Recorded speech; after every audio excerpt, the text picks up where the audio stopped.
You may have a little hesitancy that once a client expresses something non-verbally in an image, that you're not going to be able to understand or interpret what they have shared with you. It's not important. The job of nonverbal processing with your client, you're not supposed to psychoanalyze them from what they've created.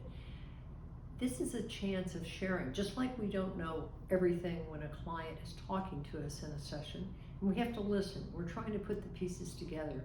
This is a very similar activity.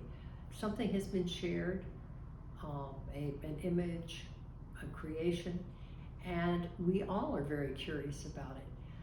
One thing that will not be helpful is to, when we project on a piece of artwork, and it's really easy, and it's what we do as humans.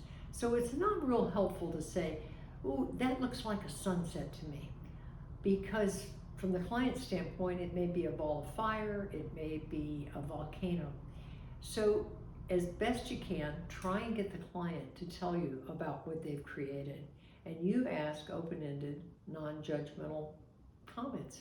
One of my very favorite comments is from Art Robbins. Art Robbins was one of the founders of Pratt's art therapy program back in the 70s, a gifted psychoanalyst and a wonderful therapist. And Art would look at something that a client had created, and very enthusiastic, what do you know about ducks or the Eiffel Tower or trains? And that wonderful open-ended of what do you know will immediately create this a world of associations and comments and connections from your client that they didn't even know existed. So I really like that one. Sometimes your client may make an image that could even appear disturbing to you. Maybe it's particularly dark or violent, and you're aware that the client doesn't really get the association necessarily. That's okay. Their unconscious has shared this with you and with them, and you have seen it.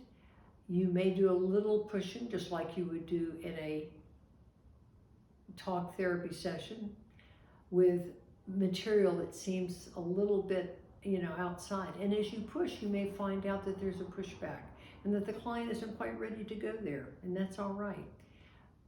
A lot has happened in just that this idea has been surfaced and it has been presented. Sometimes I think one of the best things we offer is silence, and that may be the appropriate thing when a heavy topic, trauma, something has been presented to us. We are there with our clients. We don't have the map all the time, but we're on the journey with them. So don't feel like you have to have all the answers. Your being there is answer enough.